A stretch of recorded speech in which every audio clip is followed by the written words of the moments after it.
Nós vamos hoje falar um pouco sobre inclusão na igreja local e para isso eu quero que com muita alegria nós tenhamos expectativa no Senhor, que seja um tempo abençoado, que seja realmente um momento marcante à nossa igreja e que possa frutificar em boas obras, em atitudes que glorifiquem o nome do nosso Deus. E para começar, irmãos, quero fazer uma leitura com vocês. Peço que vocês abram lá em 1 Coríntios, por favor. Uma leitura rápida, simples, para que a gente possa iniciar o nosso tempo. 1 Coríntios, capítulo 12, versículos 20 a 26. Abra a palavra de Deus. Vamos nos preparar para começar, ok? 1 Coríntios, capítulo 12, versos 20 a 26. Assim diz a palavra de Deus. O certo é que há muitos membros, mas um só corpo. Os olhos não podem dizer à mão, não precisamos de você. E a cabeça não pode dizer aos pés, não preciso de vocês. Pelo contrário, os membros do corpo que parecem ser mais fracos são necessários. E os que nos parecem menos dignos no corpo, a estes damos muito mais honra. Também os que em nós não são decorosos, revestimos de especial honra, ao passo que os nossos membros nobres não têm necessidade disso. Contudo, Deus coordenou o corpo, concedendo muito mais honra àquele ou àquilo que menos tinha, para que não haja divisão no corpo, mas para que os membros cooperem com igual cuidado em favor uns dos outros. De maneira que, se um membro sofre, todos sofrem com ele.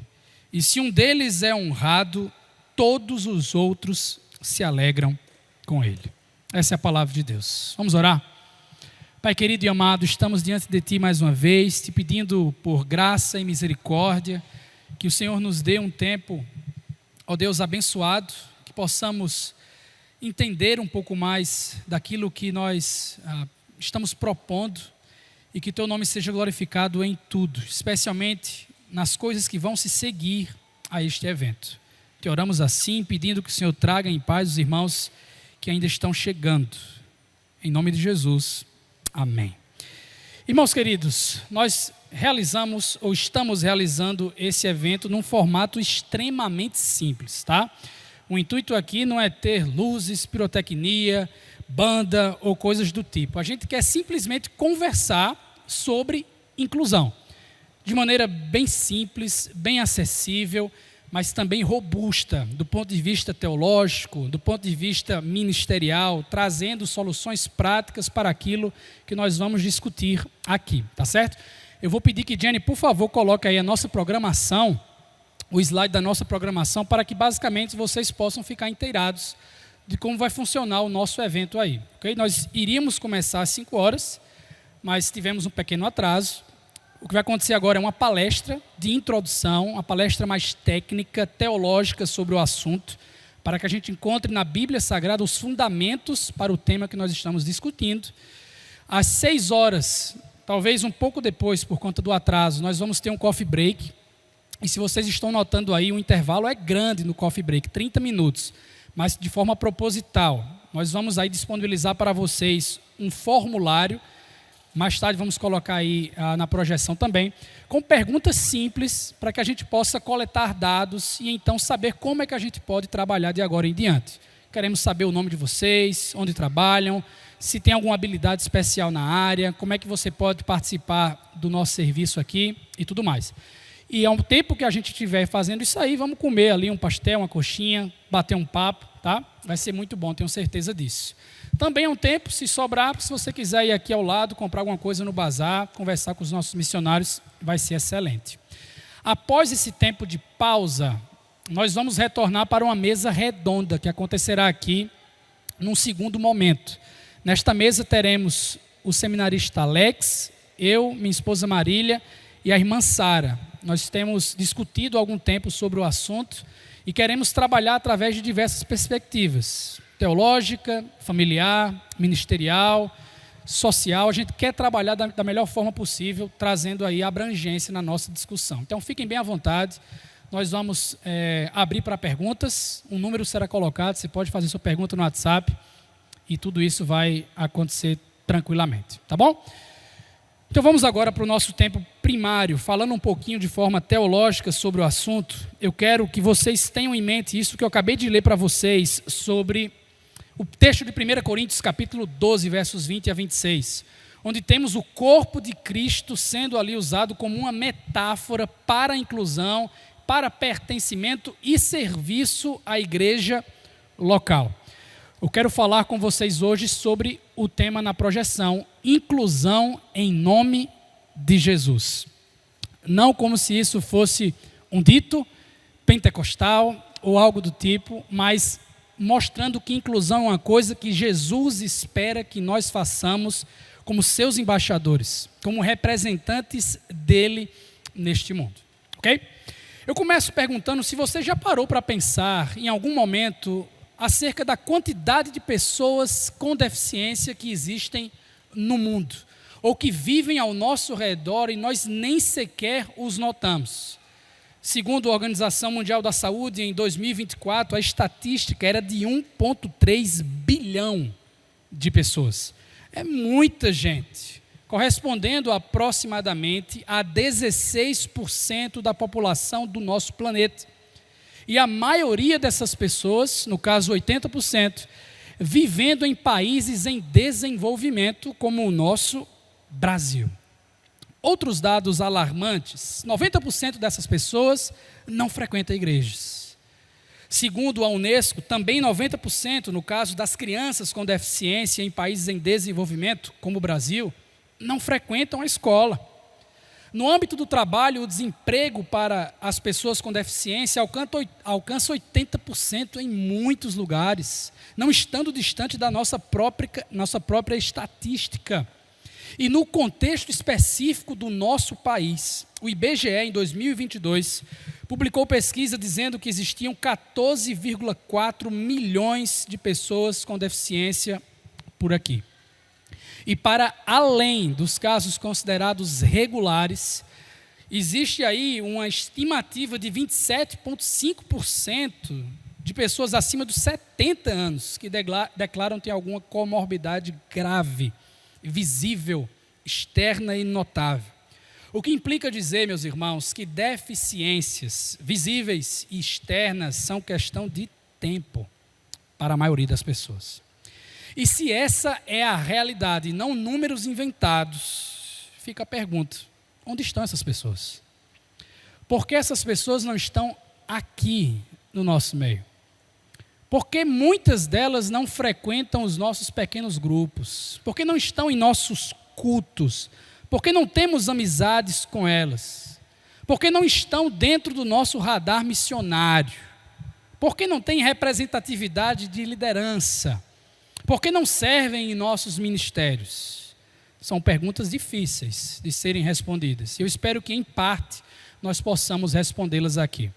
De prima, podemos dizer que, antes de tudo, parece haver um problema de má teologia que produz pecado em nossos corações. Tudo isso, irmãos, começa no coração. A fonte primeira de todas as coisas do nosso ser, do que sentimos, do que fazemos, do que pensamos. No coração existe a disposição pecaminosa que gera uma visão de mundo ou uma cosmovisão equivocada. Por exemplo, a cosmovisão mundana pode ser compreendida a respeito do assunto dizendo o seguinte: deficiência é algo anormal em um mundo normal. Não há nada de errado no mundo, está tudo certo. E aquele que é diferente do ponto de vista externo, bem visível, esse é anormal. Essa cosmovisão é mundana. E por que eu estou citando ela aqui? Pois ela é imperante no nosso tempo, inclusive dentro de nossas igrejas. A cosmovisão bíblica, ela nada em águas contrárias. Na verdade, deficiência é algo normal em um mundo anormal. Há algo de errado neste mundo. O mundo está quebrado. Então, fragilidade é o que se espera nos seres humanos e em cada coisa que existe por conta deste mundo quebrado, de tudo que está quebrado ao nosso redor. Claro, isso é óbvio quando a gente começa a discutir e falar sobre isso, especialmente em um ambiente teologicamente mais sadio. Espero que seja o nosso caso. Mas para entendermos bem, adentrarmos bem nas profundezas desse ensino, é necessário, irmãos, que nós revisitemos alguns ensinamentos elementares da nossa fé. E eu peço a paciência dos irmãos em relação a isso aqui, ok? A primeira coisa que precisa ser discutida diz respeito à nossa própria identidade, ao que nós somos, ou quem nós somos enquanto seres humanos. O que é o homem? Quem é o homem? Qual é a natureza do seu ser? Como é que ele é constituído? São perguntas importantíssimas, basilares para o nosso estudo. Eu digo que, segundo as Escrituras Sagradas, Deus criou a humanidade à imagem dele. A imago Dei, sua imagem e semelhança. Há quem diga que isso aponta para a sua capacidade de pensar, isto é, sua racionalidade. Outros já imaginam que a imagem de Deus tem a ver com trabalho, com movimento. O homem é um vice-regente da criação que trabalha, cuidando e cultivando para mantê-la. Que pode ter a ver, eu não nego. São coisas presentes no desenvolvimento da própria Escritura. Porém, um detalhe precisa ser considerado aqui. Antes de todos esses que foram mencionados, o homem, irmãos, não é criado com a imagem de Deus. O homem não é criado para movimento, ser imagem de Deus. O homem, meus queridos irmãos, é imagem de Deus. A imagem de Deus não é algo que nós temos. A imagem de Deus não é algo que nós fazemos. A imagem de Deus é algo que nós somos.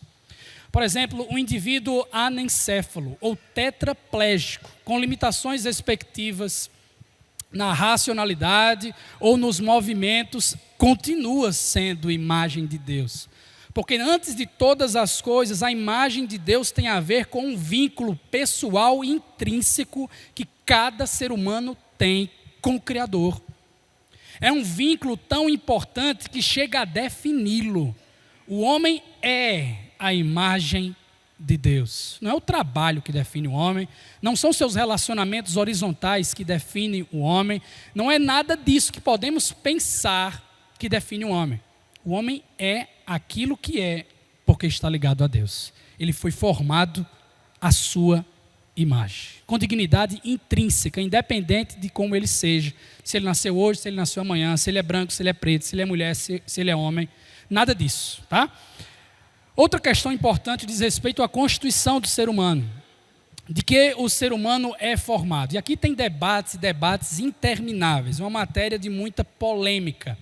Geralmente os escritores mais antigos, eles beberam muito das chamadas filosofias gregas da antiguidade, da época clássica. Beberam muito também do dualismo cartesiano, que tendia a repartir o ser humano em corpo e em alma. Em alguns casos, até mesmo acrescentando o espírito. Mas geralmente dividindo o homem em corpo e alma. O homem é corpóreo ou o homem é imaterial? Sempre existiu isso na história da teologia, queridos irmãos. Mas a maioria dessas pessoas, escritores antigos, defende a ideia de que o homem é uma alma dentro de um corpo. Perceba. O homem é uma alma, isto é, a sua essência é imaterial. E ele é colocado dentro de um corpo como se estivesse preso. Isso é filosofia grega, antiga. A questão aqui, meus irmãos, é que uma exegese sólida da palavra de Deus, um entendimento correto das Escrituras, não pode ter como pressuposto uma mentalidade grega. Porque os autores da Bíblia não eram gregos. Eles tinham mentalidade hebraica, Antigo e Novo Testamento. E se quisermos entender os textos corretamente, nós precisamos tentar adentrar no mundo e na mentalidade hebraica daquele tempo. Pois bem, essa mentalidade hebraica desconhece e rejeita qualquer noção de existência não corpórea. É estranho para o pensamento da Bíblia o entendimento de repartir o ser humano, de colocar ele dividido. Para a Bíblia, Antigo e Novo Testamentos, com a mentalidade hebraica, o homem é um ser integral. Sim, ele tem parte constituinte material e tem parte constituinte imaterial. Didaticamente, nós falamos em corpo, falamos em alma e não tem problema nenhum. Mas o homem é um ser integral. Corpo e alma não se dividem. A dignidade do ser humano, então, não está na sua alma, como também não está simplesmente no seu corpo, está no seu ser inteiro. Porque ele inteiro foi formado à imagem de Deus. Esses são aspectos criacionais, fundacionais para a nossa discussão. O próximo evento importante para análise, queridos, é a queda. Um dos 4 macroeventos da metanarrativa da Escritura. Criação, queda, redenção, consumação. É na queda, você sabe muito bem, que começa toda essa história de pecado. O pecado de Adão, o pecado de Eva. Esses pecados que trouxeram severas consequências para todo átomo na criação de Deus. Isso mesmo. Absolutamente tudo o que existe, cada partícula da criação foi impactado pela queda de Adão e de Eva. Os seus efeitos chegam a todos os lugares, os seus efeitos chegam a todos os relacionamentos, a todas as estruturas, a todas as instituições e, por que não, na primeira prateleira, a todos os seres vivos. Me parece que existe um consenso popular no que diz respeito à fragilidade da alma em decorrência da queda. Estamos mortos, afinal, em delitos e pecados, mortos espiritualmente. Pensamos que é apenas isso. Estamos com fragilidades na alma, pecados e tudo mais, porque nossa alma está fragilizada. Isso está correto. Mas por que não se discute também na mesma proporção sobre o corpo? Porque a gente não fala muito do corpo estando fragilizado como consequência severa da queda. Me parece que as pessoas continuam bebendo do dualismo cartesiano e da filosofia grega antiga. Parece que as pessoas idealizam o ser humano, suas capacidades e até a realidade do porvir como se fossem essencialmente imateriais. Muitas pessoas imaginam o céu como aquele lugar onde está todo mundo voando, invisível, sem corpo, adorando a Deus, e não é esse o caso não, irmão. Isso é um problema enorme, porque a existência, os relacionamentos e até mesmo a natureza da Nova Jerusalém é essencialmente corpórea. Tem tudo a ver com matéria. Agora, o que é que tudo isso tem a ver com deficiência? Criação do homem à imagem de Deus, constituição do homem corpo e alma, mas de forma holística, sem separar, e a queda trazendo impacto a todas as coisas. O que é que isso tem a ver com deficiência? Bom, deficiência, irmãos, é uma palavra que tem tudo a ver com pecado. E me deixa explicar antes que você entenda mal. Deficiência tem a ver com pecado, mas não da forma que muitas pessoas acham por aí. A relação dessas duas coisas é causal. O que causa a deficiência é o pecado, mas não o pecado pessoalmente do indivíduo. Não há uma relação pessoalmente direta, porque biblicamente nós devemos identificar ou definir deficiência como uma expressão da condição de impedimento a que toda criação está sujeita pela queda. Isso é muito importante, tá? Eu vou repetir. Deficiência é uma expressão da condição de impedimento a que toda a criação está sujeita pela queda.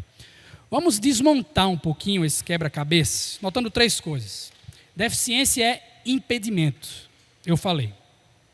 Segundo, deficiência é comum, absolutamente tudo. Como falei, a cada átomo, cada partícula que existe na criação.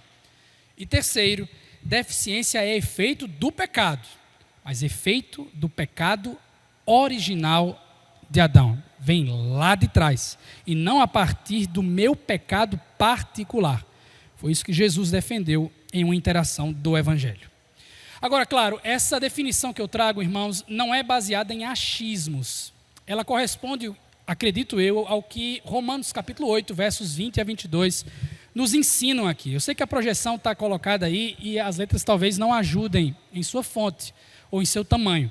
Mas eu quero ler com vocês esse texto que é muito importante para a gente. Romanos 8, versos 20 a 22. Assim diz: pois a criação, não o homem, a criação está sujeita à vaidade, frustração, impedimento, inutilidade ou outras traduções, que é o termo grego mataiotete, não por sua própria vontade. A criação está sujeita a isso aqui, mas não por sua própria vontade, mas por causa daquele que a sujeitou, na esperança de que a própria criação será libertada do cativeiro da corrupção, para a liberdade da glória dos filhos de Deus. Porque sabemos, destaque-se isso, sabemos que toda a criação a um só tempo geme e suporta angústias até agora. Toda a criação inclui o ser humano. Pode ter certeza disso aí. O termo grego que foi citado, mataiotete, que foi traduzido aí, pelo menos na porção que eu coloquei, como vaidade, frustração, impedimento, significa algo que literalmente não consegue cumprir o seu propósito. Foi projetado para algo, mas não consegue entregar aquilo para o qual foi projetado. Então veja, a criação foi projetada para entregar 100%, rotação máxima. Mas porque a criação está quebrada, porque vivemos num mundo quebrado, a entrega só chega no máximo, por exemplo, 50%. Está comprometida. Há uma frustração, há um impedimento para que o propósito pleno seja alcançado. Ok? Isso envolve, como falei, tudo que você puder imaginar, incluindo na primeira prateleira os seres humanos com as suas partes constituintes. Pode passar o slide, por favor, Jenny. Obviamente, a primeira coisa que nos vem à mente quando nós falamos em deficiência em nossa cultura, em nosso contexto, são aquelas deficiências visíveis, externas, que você consegue observar a olho bem fácil. Geralmente se pensa aí, paralisia, autismo, cegueira, ou coisas que envolvem impedimento físico, de cumprir aquilo para o qual foi projetado. Nós já sabemos agora que esse aí não é o quadro completo. De fato, do ponto de vista bíblico, no que eu trouxe para os irmãos, toda criação está em estado de deficiência. Todos nós estamos no estado de impedimento, não conseguimos realizar aquilo para o qual nós fomos projetados, ok? Isso é óbvio. Mas, irmãos, o fato de nós nos lembrarmos primariamente de deficiências externas, visíveis, talvez não esteja de todo errado, em primeiro lugar. Talvez até mesmo Deus queira que isso aconteça, que isso se note, porque Deus tem algo muito específico com essas pessoas. Conforme o que está descrito lá em João, capítulo 9, versos 1 a 3, na interação sobre o homem com deficiência visual. A pergunta que foi feita, vocês lembram? Quem foi que pecou para que isso acontecesse? Foi o pai, foi a mãe, foi o sujeito? Jesus disse, não, isso aconteceu para que se manifestem nele as obras de Deus. Guarde isso aí, para que se manifestem nele as obras de Deus.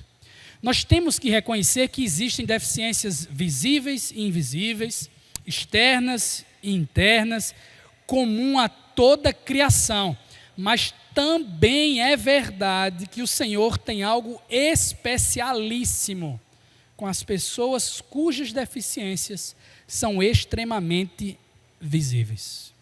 Novamente, isso aqui não está baseado em achismo, mas na teologia das Escrituras. Como prova, eu quero que você pense comigo rapidamente sobre o Evangelho segundo Lucas, o terceiro evangelho a ser escrito.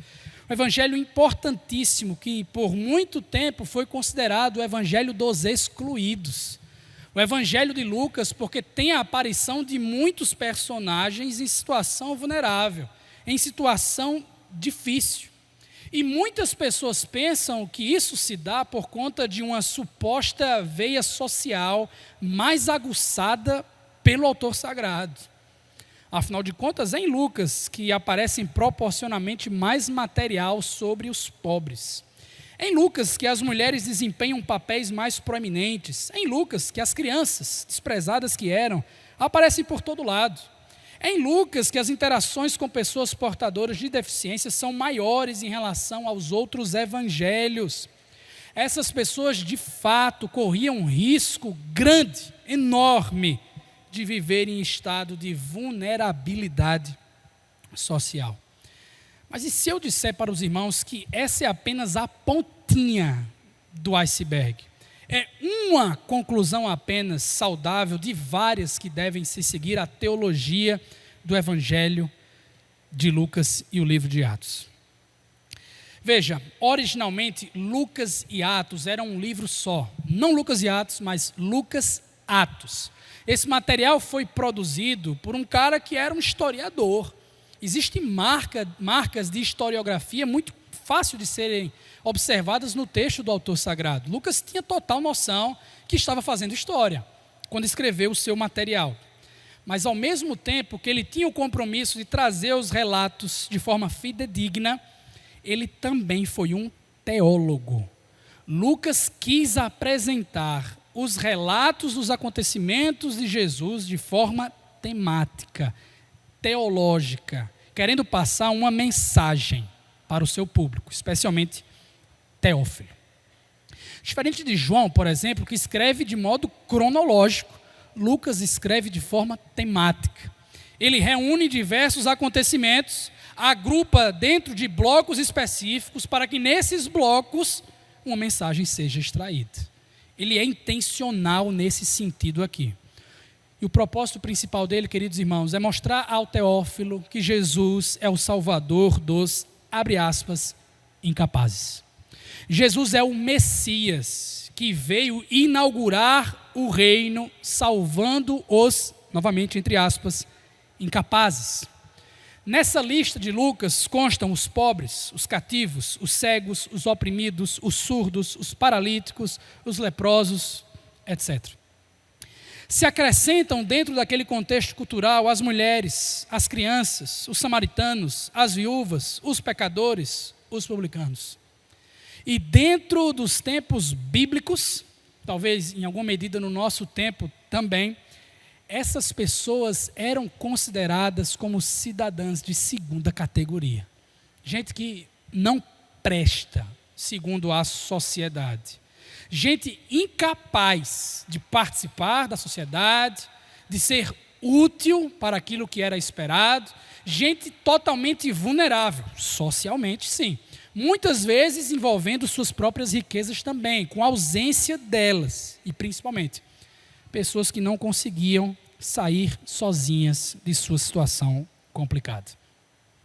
Leia Lucas depois, quando chegar em casa. Você vai perceber, Lucas Atos, que a maioria dessas pessoas são tipicamente anônimas. Não recebem muita atenção das pessoas. São pessoas desprezadas, pessoas sem poder, pessoas afastadas, totalmente vulneráveis. E claro, nós nos encantamos em ver Jesus dando atenção para essas pessoas, curando essas pessoas, anunciando o reino para essas pessoas, porque demonstra, claro, que Jesus é compassivo, Jesus é misericordioso, isso é maravilhoso, irmãos. Mas, novamente, essa é apenas a pontinha do iceberg. Nós não podemos interpretar as interações de Jesus com essas pessoas com viés socioeconômico apenas, ou somente com um olhar de caridade. Há muito mais do que isso, especialmente no Evangelho de Lucas, porque o propósito teológico de Lucas é exibi-los como protótipos da salvação integral que o Messias veio trazer. Se você olha apenas com um viés socioeconômico ou com um olhar de caridade, você apenas identifica essas pessoas com as outras que também têm deficiência, ou com as outras que também vivem em estados vulneráveis perante a sociedade. Mas não é isso apenas. Essas pessoas, elas são utilizadas na teologia de Lucas e, claro, no ministério superior do próprio Senhor Jesus, para servirem como uma foto, um retrato fidedigno de toda a humanidade diante de Deus. Porque todo mundo aqui está quebrado. Todo mundo aqui é incapaz. Todo mundo aqui precisa da ajuda do Messias para sair da situação vulnerável em que se encontra. Jesus não veio salvar os sãos. Jesus veio salvar os doentes. Esses sim são o recipiente convencional da ação salvífica do Senhor. A defesa dessa proposta que eu estou trazendo para os irmãos começa no próprio início do ministério do Senhor Jesus. Lá em Nazaré da Galileia, onde ele foi criado, Jesus escolhe entrar numa sinagoga, pega um rolo de um livro de Isaías, lê um texto messiânico, fecha o rolo e diz: hoje se cumpriu essa escritura, dizendo de forma prática: eu sou Cristo. E não é curioso notar que imediatamente o que se segue após esse evento são interações com pessoas com doença de pele, paralisia, mão atrofiada, hidropsia, deficiência visual e etc. Jesus disse o seguinte, irmãos, lendo aquele texto: o Espírito do Senhor está sobre mim, porque Ele me ungiu para evangelizar os pobres. Enviou-me para proclamar libertação aos cativos e restauração de vista aos cegos, para pôr em liberdade os oprimidos e proclamar o ano aceitável do Senhor. Se você tem uma leitura apenas socioeconômica desses termos, você vai dizer que Jesus não pode salvar um rico, que Jesus não pode salvar uma pessoa que não tem deficiência. E esse não é o caso, pelo próprio relato do texto sagrado de Atos. Essas pessoas são protótipas da salvação integral que Jesus veio trazer. E com esse seu procedimento, é como se Jesus estivesse gritando para todos: o reino chegou. A cura está disponível. Sim, cura naquele negócio do já e ainda não. Mas o reino chegou. O reino foi inaugurado. As pessoas vulneráveis que confiam em Jesus serão salvas. Ok, isso é o que Jesus fez. Esse é o ministério de Jesus. Só Ele consegue fazer tudo isso.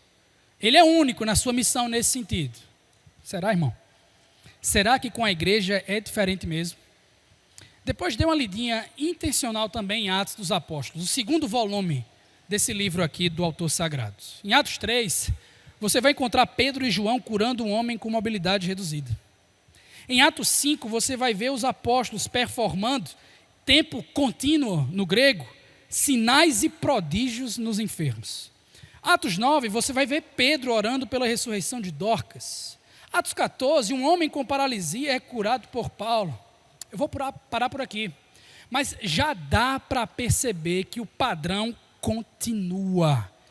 A igreja continua fazendo aquilo que Jesus fez. Por quê? Eu finalizo a parte técnica deste discurso com Atos capítulo 1, versículo 1 também. Na abertura do livro de Atos. Escrevi, diz Lucas, o primeiro livro, ó Teófilo. Primeiro livro, o Evangelho de Lucas, tá? Escrevi o primeiro livro, ó Teófilo, relatando todas as coisas que Jesus começou a fazer e a ensinar. Então, o livro de Atos dos Apóstolos deveria se chamar Atos de Jesus por meio da sua igreja.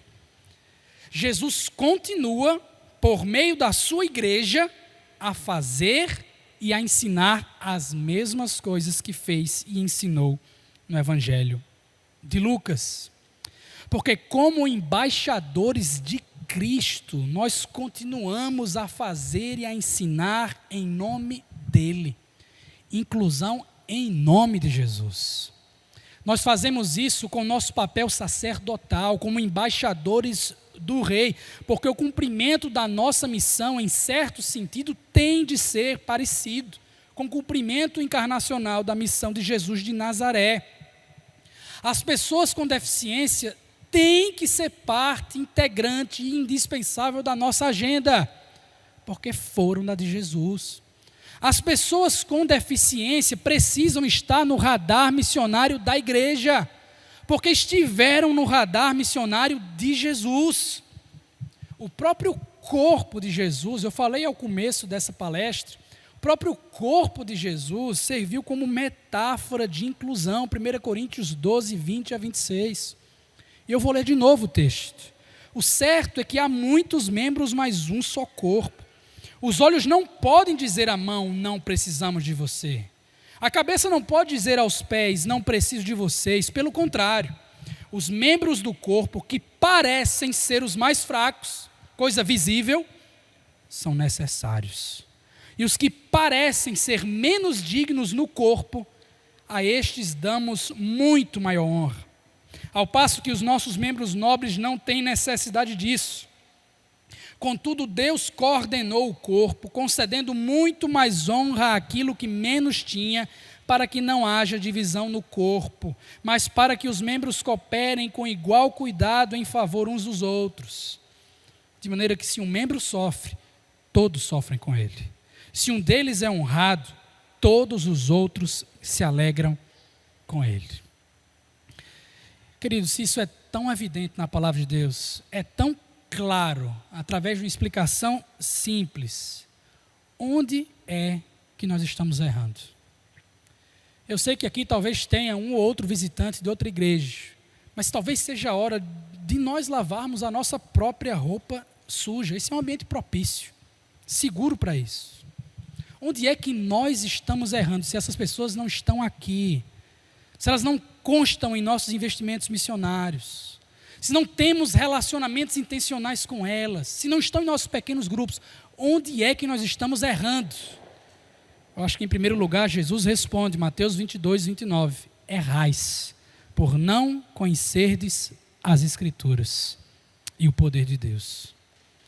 Nas Escrituras, Deus sempre esteve envolvido com o acolhimento de pessoas vulneráveis. Leia, por exemplo, todos os cuidados prescritos para o órfão, para a viúva, para o estrangeiro no Pentateuco. Olhe para o tempo que Jesus gastou com pessoas em situação vulnerável no seu tempo. Olhe para a quantidade de instruções apostólicas para ter cuidado com a viúva, para cuidar daquele que está sofrendo, para estar atento à necessidade do pobre. Nós erramos por não conhecer as Escrituras. Nós erramos também por não conhecer o poder de Deus. Deus que dá condições para que as igrejas possam se envolver com isso aí.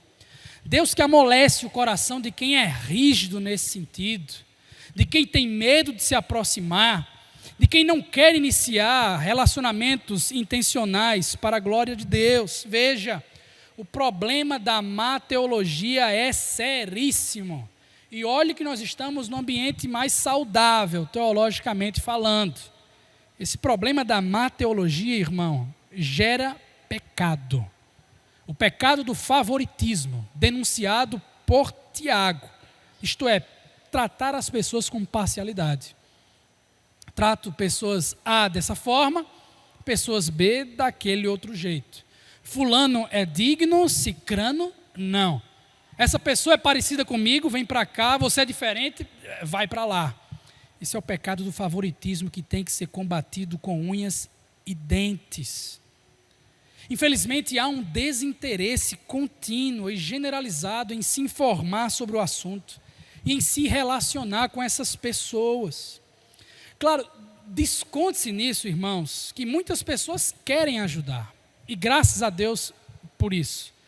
Mas muitas das vezes elas não sabem como, elas não sabem o que fazer, tem medo de se aproximar, de fazer uma pergunta, de se envolver, medo de ser rejeitado, de parecer bobo. Isso existe.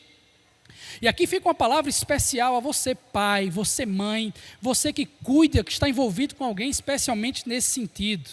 Meu irmão querido, eu sei que não é agradável, nem um pouco agradável, ouvir no elevador do seu prédio, aquele vizinho olhar para o seu filho e dizer qual é o problema que ele tem.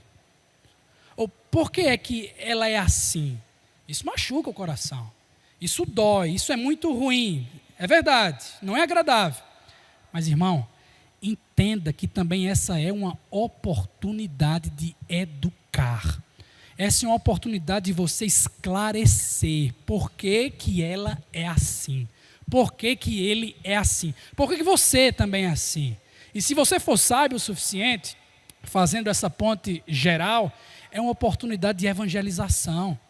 Eu estou quebrado, você está quebrado, ela está quebrada, está todo mundo quebrado. Nós precisamos de Jesus. Também é verdade que alguns outros cristãos estão embriagados da cosmovisão mundana e por vezes nem percebem isso aí. Ficam alimentando e alimentando uma visão de mundo que não é coerente com a palavra de Deus. Uma cosmovisão que acha normal, que acha engraçado, humilhar, segregar, ridicularizar, caçoar das pessoas com deficiência. Eu me pergunto se a atitude de Jesus lá em João capítulo 2, no virar das mesas, não poderia ser repetida nesse sentido. Porque lá atrás Jesus estava indignado porque o seu templo estava sendo profanado. O lugar de oração, de adoração, o lugar onde os gentios tinham que adorar, o povo tornou comércio. O povo estava explorando os pobres. Ora, nós sabemos que nós somos templo de Deus. Que cada cristão é a habitação do Espírito Santo e que a dignidade de cada um reside na imago Dei, todo ser humano. Por isso, queridos irmãos, nós precisamos nos indignar com isso também.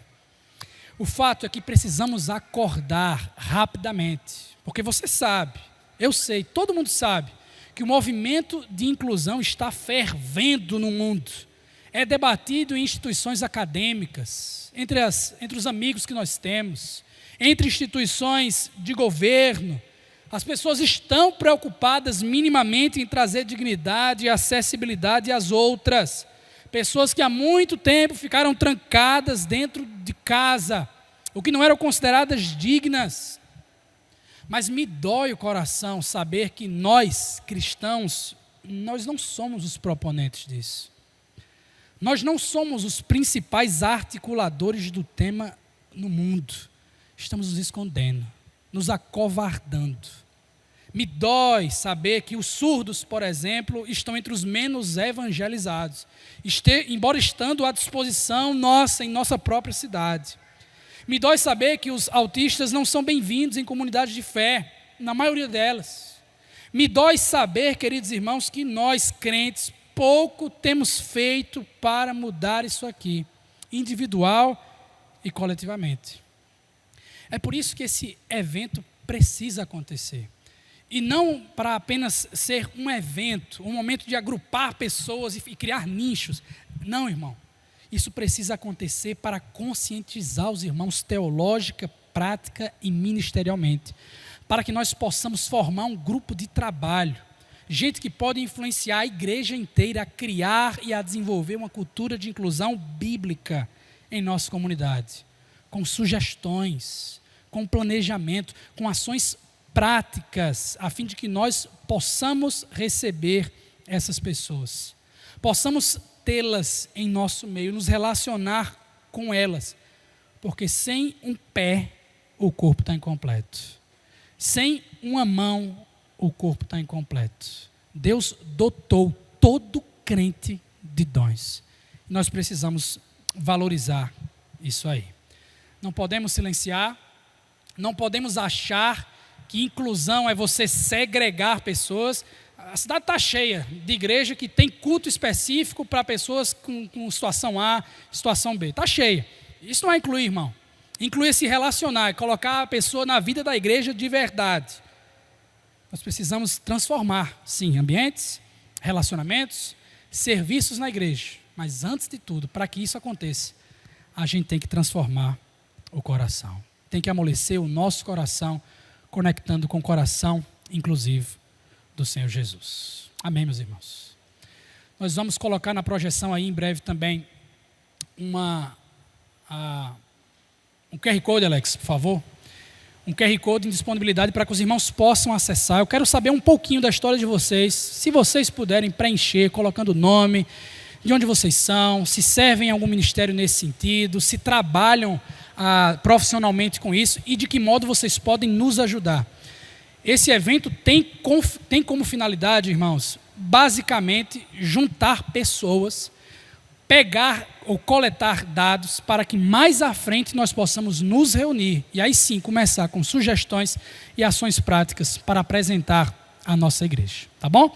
Que Deus os abençoe grandemente. Nós vamos ter um tempo agora de oração, seguida por um tempo de comunhão lá atrás, comendo uma coxinha, um pastel, trocando ideia e preenchendo esse QR Code. No mais rápido possível, nós vamos retornar com a nossa mesa redonda. Vamos orar? Pai querido e amado, nós louvamos o Teu nome, Senhor. Te louvamos porque o Senhor nos incluiu, apesar das nossas fragilidades. O Senhor nos quis e nos ensina a fazer aquilo que Jesus fez. Te pedimos por graça, por paciência, por misericórdia e por intencionalidade, à medida que nós avançamos nesse projeto. Queremos Te glorificar, queremos servir, para tanto precisamos do Teu auxílio. Oramos assim então em nome do Senhor Jesus. Amém.